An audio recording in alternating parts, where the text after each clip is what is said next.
The Virginia Cable Telecommunications Association and your local cable provider presents Cable Reports.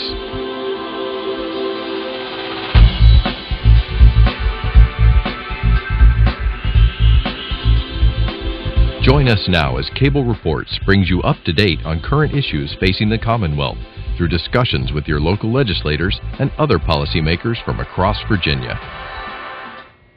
Welcome from the General Assembly in the City of Richmond. I'm Woody Evans for Cable Reports and Cox Communications.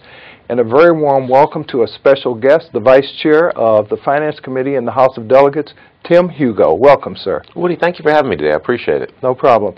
It's been a very busy session, and I'm sure you're focused on not only issues around the Commonwealth, but more importantly, in your district. Talk to us about what you're hearing about, I'm sure, jobs and the economy. We are. And, you know, my district is Fairfax and Prince William. It goes from Clifton on the east out to Haymarket in Prince William, so it's a great district for me. I enjoy it. Great people. People are concerned about jobs. Obviously, that's a big issue. And also, this time of year, people are concerned about getting their kids into schools in Virginia. You know, they're trying to get their kids into William & Mary or JMU or Christopher Newport. And it's an exciting time, but it's an anxious time for a lot of families.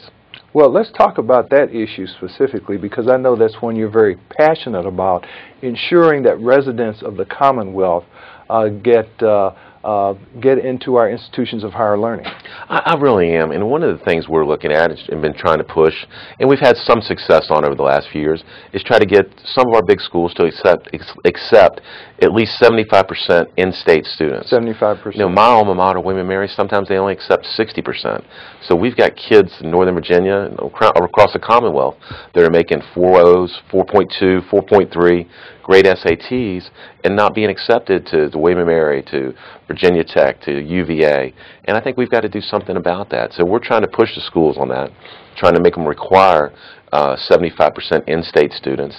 And what we found, it's really not about money, because there was a new report out just last week said that UVA and William & Mary are two of the best deals in the country for out-of-state students. The best deals in the country for out-of-state students. So I'm like, you know, what we can do there, we can raise the tuition on the out-of-state students who are still going to come here and provide more slots for our kids from Fairfax to Virginia Beach to Wise County out west. So do any of our institutions of higher learning approach or near that 75% mark now? Well, of the four, JMU, William & Mary, Tech, and UVA, JMU is very close.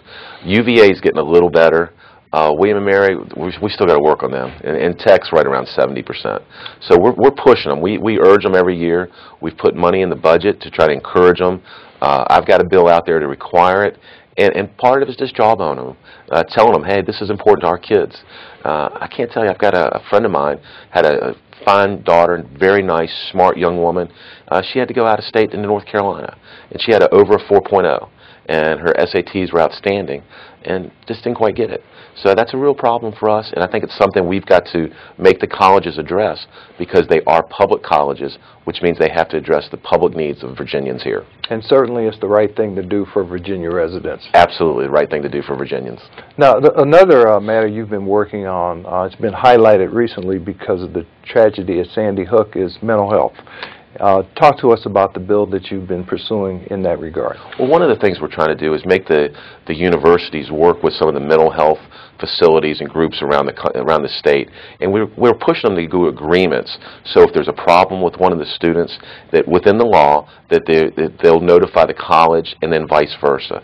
Because what's happened, this came to me from a couple of constituents, Greg Richter and Luann McNabb. Luann and Greg have been working on the Angel Fund, which was an outgrowth of what happened at the Virginia Tech tragedy, when Rima, one of our fine, nice young lady, was killed. It just tears you up. But they've been working diligently in the last few years to try to find ways to make sure this doesn't happen again. Now, so what we're doing, we're working with the universities. We've got legislation that passed unanimously. All of the universities, we appreciate, testified in favor of it. And if we can do this, it's not the end-all, be-all, but it's a step in the right direction to make sure that we don't have tragedies like this again. So has that legislation passed the House? Passed the House, and it's working its way through the Senate. I think it'll probably pass the Senate any day now, and we feel very comfortable that it's going to pass, and appreciate all the work on that. Worked with Chap Peterson. Sure. So we got a Republican and a Democrat working on that. And I think it's going to do. It's going to pass.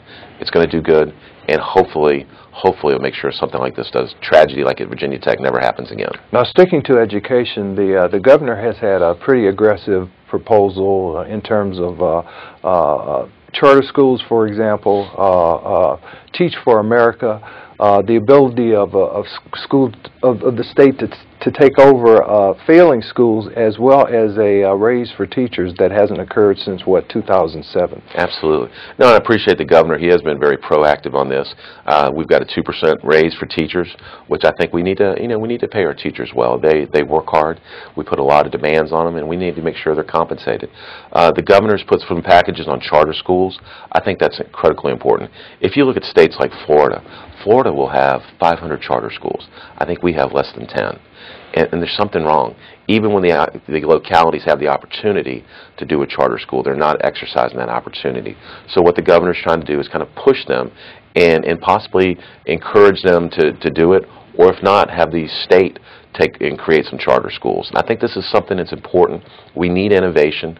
We need to make sure our educational system is top-notch. If you look around the Commonwealth, from Northern Virginia to Hampton Roads, people are really, these employers, looking for highly skilled, educated young men and women in math and in the sciences. We've got to do that, and I think it's almost criminal if we leave some of these kids in some of the schools where they're not being educated. And of course, part and parcel of that proposal regarding teacher raises includes reforming teacher contracts, I believe. Where is that now? Do you know? Well, it's working its way through the system. I think there's going to be a little bit of debate on it, but I think it's something they should get a raise. But also, we've got to have a way, if there are teachers who are not performing, there's got to be a way to move them out. And it's not that we're trying to, you're not looking for retribution. You're looking at what's good for the kids. Because how do you say to that kid, we're going to leave an inadequate teacher teaching you? And then what happens if that kid just falls farther and farther behind? So I think it's a real opportunity, and I appreciate what McDonald's doing. I think education will be the unsung hero of this session. Sometimes some of the other issues have kind of dominated the news, but I think this might be one of the most important things we do this session. And that would also include making it easier and more transparent for students to understand where their local schools are in terms of being graded A to F. Yeah, Bob McDonald, what he's done, it's A through F. It gives people the opportunity to say, how is my school doing? Sometimes people just don't know. They don't have quite a feel. So what we're going to do, and we need to make sure it's done, judiciously, so you don't tag a school unfairly. But if a school is underperforming, those parents need to know. And it's not to punish anybody. It's to make sure the kids are being helped. And of course, the governor's continued emphasis on science, technology, engineering, and math is critical to maintaining this state's reputation as being very business-friendly and having a workforce developed for current and new employers. Absolutely. In my day job, I do a lot of work with the high-tech industry, and we're trying to find kids that are skilled in the sciences. And in Northern Virginia, that's a big issue.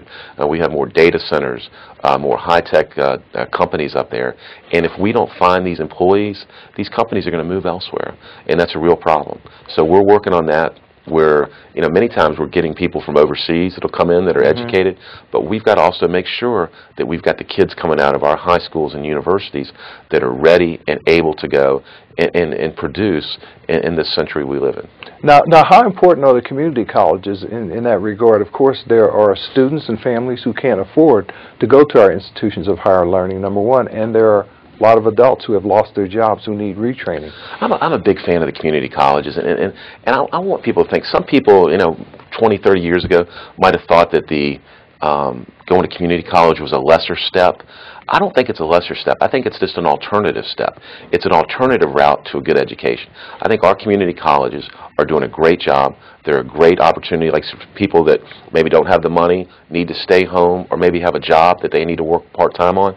If we don't use our community colleges better, if we don't fund them better, I think we're going to have a real problem. In the last few years, some of the things we've worked on pretty aggressively is to make the transition easier from community college to four-year. Because in years past, they weren't some of the four-year colleges weren't accepting the credits. from the community college. That's ended, and that's an important step. Yeah, we've got, what, the 2+2 program, where if you maintain a certain grade point average, you will be accepted into one of the institutions of higher learning, Absolutely. as I understand it. And like I said, we've got problems, just our colleges, we got have more college growth, more students. We're going to have to put some of these kids in a community college if we're going to find them a place where they can get educated and get the good education they need. And there's the tuition assistance grant program, I think, called TAG, that gives some assistance to students who want to go beyond our community college system. Absolutely. TAG's been a big program for many years. Every year, everybody worries it's on the chopping block. Glad to say it's funded again this year. Now, tell us a little bit about your role as one of the leaders for the Republicans in the House of Delegates, especially your role as the vice chair of the Finance Committee. Well, I'm the Majority Caucus chairman, which for the House Republicans, which I'm kind of like budget rent-a-car. I'm number 3. There's Hertz, Avis, budget. There's the speaker, the majority leader, and then me. And then I'm also the vice chair of finance. And that's a big, I enjoy that. It's a big committee. Has a lot of big issues on taxes. Every tax issue that goes through the House comes through House Finance. And so we're trying to make sure that taxes aren't raised. We have enough revenue to run the government efficiently, but we don't need to be raising taxes. And I know there's another bill of great importance to you that comments on the sad state of affairs we have, and that's human trafficking. Yeah, and this is something, human trafficking, probably 5 years ago I thought was happening in Thailand. Mm-hmm. You don't think it happens in America, in Virginia, in Fairfax County, in Prince William. But unfortunately, they are trafficking young women, some young men, and basically selling them into prostitution and also sometimes slavery almost. And so what we've been working on in the last few years, it's been a bipartisan effort, is to increase the penalties and increase the awareness of this also. This year I have a bill that's working its way through. It's passed the House. I think it'll pass the Senate the next day or so. And what it does is increases the penalties for anybody who solicits or traffics a minor. For 16 to 18, it increases the penalty, but anybody under 16 that's trafficked, if you do it to a real young child, we are throwing the book at them. We are saying, Virginia, if you're human trafficking, you're not welcome.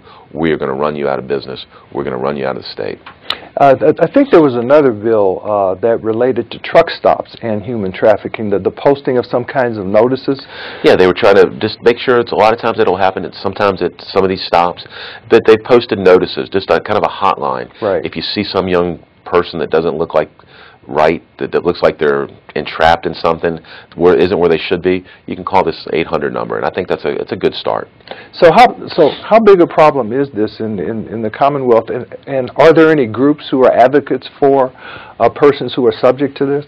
Well, there's Polaris Project that works on it, Richmond Justice Institute, great groups that are doing this, and we need them. They do a good job. I didn't even know. I mean, there's basically a halfway house in Fairfax, really, for young women that have come out of this prostitution.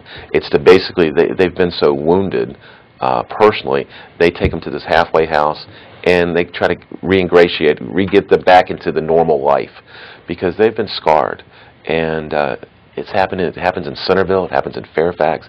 It happens all over the Commonwealth.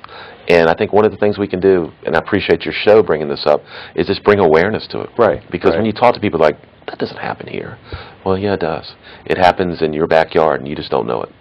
Give us an insider's view of how the budget priorities are set, and what are some of those budget priorities? Obviously, they relate directly to the core functions of government, but I'm sure there's more to the process than that. There is, and part of it's regional. Everybody has their regional needs. Part of it's philosophical. But what we're doing right now, I think education is probably the number one right now. We've been talking a little bit about transportation, which I think you've had other guests on here that have been talking. Mm-hmm. Secretary Connaughton's been one of your guests. I know he talked at length about transportation. But those are two big. I think the core functions of government, education, transportation, public safety, and again, I say mental health. I think we should, for the mental health, we need to be helping those who can't help themselves, and I think that's the right thing to do. Has the local composite index come into play this year in terms of the budget discussions? The local composite index comes into discussion every year. Now, what is that for our viewers? And for the viewers, that's basically the weighting of which counties, how much money they get back from the state for their education. And some of the counties might be a little poor, and they have a different rating, and thus they get more money back from the state. So yeah, that's always a discussion item every year, because everybody's, look, it's one pie, and everybody's fighting over slices of the pie. And everybody tries to be fair, and it's a commonwealth, and I think we do have obligations to help out other areas of the state. But also, Fairfax, Northern Virginia, they have needs too. So we try to be fair to everybody and work through the process. And so far, the local composite index is halfway been working well. Another couple of issues that have come up over the past two sessions relating to education relate both to local control. One relates to the ability of school districts to begin school before Labor Day. The King's Dominion law, as it's popularly known as, and also the effort by those parents who homeschool their children to have them compete in athletics. How are those issues panning out this session? Well, it's interesting. I grew up in Virginia Beach, so I was always sympathetic to the King's Dominion rule, but I've been persuaded, changed my mind over the last couple of years, talking to administrators, talking to schools, talking to parents. And they really do want the opportunity to open before Labor Day. So I voted to do this. So that's working its way through. It passed the House, and we'll see how it fares in the Senate. But I have been persuaded. Let the localities decide on their own what's best for their locality on that. So that's one change, because it used to die in the House, that bill, but now it's finally passing in the last couple of years. On the allowing the students to participate at the homeschools, kind of the TBO. The TBO law that passed the House, and basically, like I said, if you're a homeschooler, it would allow you to participate in your public high school sports or plays. That passed the House. I don't know how it's going to fare in the Senate. I think there might be some opposition there, but it's a bill that gains strength. It's gaining strength every year, so we'll see how that goes. Now, the Commonwealth continues to enjoy a AAA bond rating, continues to enjoy reputation as a business-friendly state. Sequestration could have an impact on both those issues, but how do we continue to attract new business and maintain the current business environment we have here in the Commonwealth? I think a couple things, and you noticed you mentioned very kindly I was on finance. I think part of it's our tax structure, making sure our taxes are low, making sure that we don't burden them with undue taxes. I'm also on Commerce and Labor and Committee, which does all the other business issues. And I think part of that is making sure that we don't overburden businesses with rules and regulations that get in the way. And I have to tell you, every year we see regulations and proposed, and people mean well, and they think it's a good idea, but when you start to add all these regulations up, it really becomes a burden on business. And I think Virginia's done a good job. I give the House of Delegates a lot of credit for making sure that we have low tax structure and low burdens on the state regulatory-wise. I saw a proposal, I don't know where it is, that would allow for e-filing with the State Corporation Commission, especially as that relates to small businesses. Yeah, a number of bills have come through this year, and we have a business development caucus started by a number of our freshman members. And some of the things they're doing is trying to make it easier to start a business in Virginia by going on and e-filing on that. That's a great idea. And what they've done, which I think is great, they've taken upon themselves to go around the state, set up meetings with businesses, say, we're members of the House of Delegates, and we're not here to talk, we're here to listen. Tell us what your business concerns are. And they've come back with great ideas that many of them we've passed through the House and are on the way to the Senate. Some of them are going to be law by the end of the year. I give those guys all the credit in the world. I think Delegate Chris Head, I believe, is the chairman of it, done a great job with Dave Ramadan and Watson and Delegate Watson and many others. So I appreciate all their work. What about special emphasis on our veterans who are returning from Iraq, Afghanistan, and other theaters of war? Are there many efforts in order to encourage them to become entrepreneurs? We want to do anything. The men and women who have served in Afghanistan and Iraq, they deserve our ultimate praise and support. They are defending our freedoms. Yes, there's a number of bills going through to try to make it easier for them to go get educated, go back to school, jobs. Any ideas? I'll tell your readers, your people watching here, any ideas, bring them to us. We want to help the veterans. That is a group that deserves everything we can give them. Now, it's fast approaching tax time, and I know in your other life there's some things that you do about that. We were talking earlier about one of the things that people can take advantage of. Please talk to us about that. Sure. It is tax season. In my day job, we're part-time legislators. In my day job, I work on the Free File Alliance. It's about 16 companies that have come together to do a public-private partnership with the IRS, and you can go online and get a free federal tax return. Go to irs.gov and you'll see Free File, or you can look, how do you want to file your taxes, and you can go online, get a free federal return. It's companies, name brand companies that you've seen, the boxes and storefronts. They've come together to offer this as a philanthropic endeavor and give back to the taxpayer. So it's a good idea, good opportunity. We do about 3 million returns a year on that.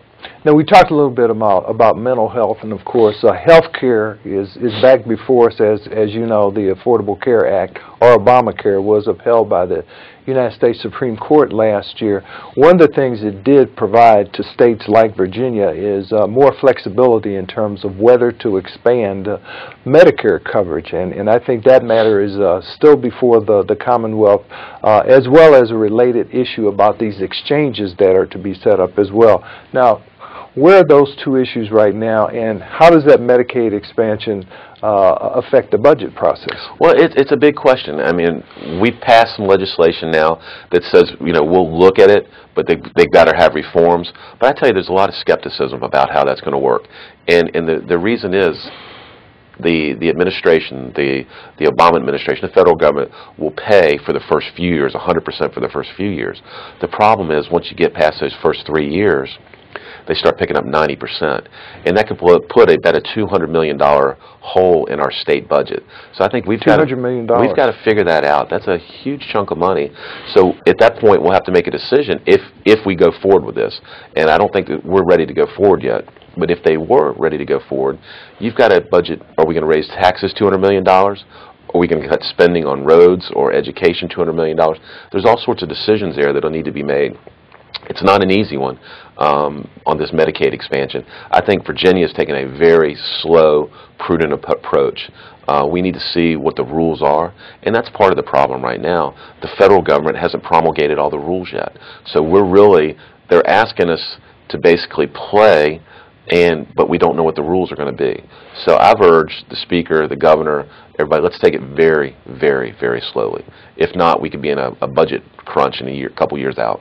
So besides the financial commitment from the federal government, what other reforms do you see are necessary? The ability, for example, of the state to tailor the kinds of services that would be provided to an expansion of Medicaid? That's what the governor is working with Secretary Hazel to figure out if there's ways to tailor it, to make it less burdensome to business, to see it make sure it works. You were mentioning the IRS and the work I do at Free File. Right. I do work with some of them on, and they're working on these health care bills. And I've talked to them about it. I said, well, tell me, it doesn't have anything to do with our job, but tell me how this is going.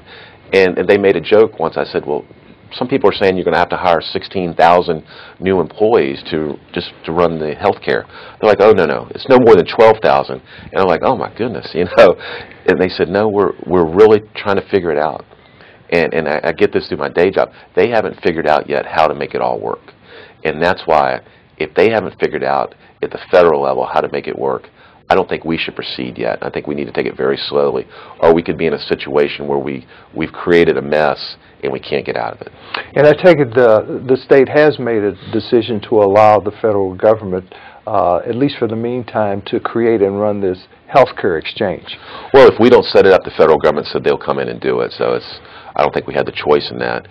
We're just saying they're asking the state to set up their own exchange, and the answer is you need to reform everything first. So I think McDonald, the governor, is pushing to have them reform it. I think he sent them a letter.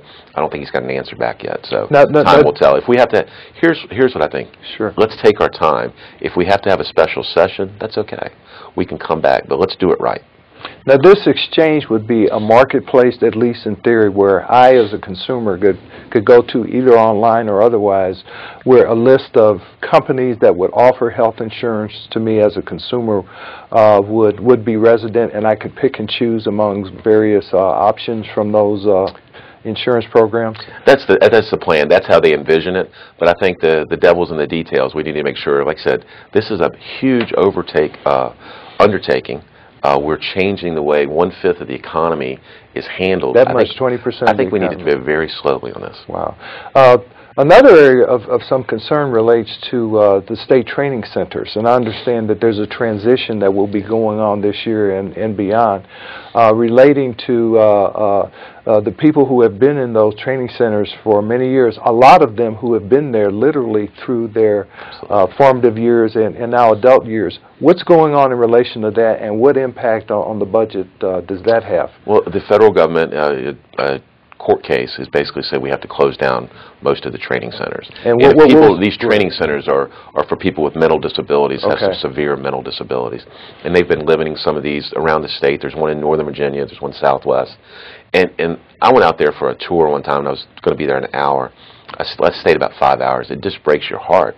You have an empathy for the folks there and the families. Many of them have been there 10, 20, 30 years. So they are going to close. They're trying to move them toward residential housing, working on that. It will be a budget impact. And it's a question of kind of one size fits all. Some people say we need to close all of them. Some people say we need to keep them all open, all of them around the state. I think the courts demanded we're going to close some of them. But I think we just need to take our time. I think we need to have sympathy, understand some of these people. Like I said, if you've lived there 30 years and you get ripped out and put in a new facility, I think it's a little bit traumatic. And understand, a lot of these families aren't real happy. I think they had to fight real hard to intervene in that court case a number of months ago as well. Right. But we're also working to get families waivers, to get them Medicaid waivers. Medicaid waivers, to get help for families who have children with mental disabilities, to get them in some sort of residential homes. And I think that's something we're working gradually that way to get more and more. Again, that's the role of the state, to help people that can't help themselves. I'm a big believer in that. So what's your biggest challenge as we draw to an end of this short session? Well, it's been fun. It's been a good session. I think the challenge will be just making sure the budget gets done, making sure we do it properly, get all the things we need, make sure we don't increase taxes. That's a big issue. We have a finance committee meeting today, and I think we'll probably look at there's a couple bills that want to raise taxes, and I'm very skeptical of that. So we'll work through it. But it's down in Virginia, I think it's interesting. I hope people don't believe necessarily sometimes what they see on some of these talk shows. Most of the time we agree and get along. You see on TV, some of the disputes, and it kind of gets blown out of proportion. Most of the votes down here are 90 to 10 or 85 to 15, and they're regional. And I hope people know your delegates and senators, we really do get along, and most of us like each other. Well, thanks for being here, Delegate Tim Hugo. We appreciate your public service. I appreciate your time. Thank you for watching Cable Reports, brought to you by the Virginia Cable Telecommunications Association and Cox Communications. Until next time, I am Woody Evans.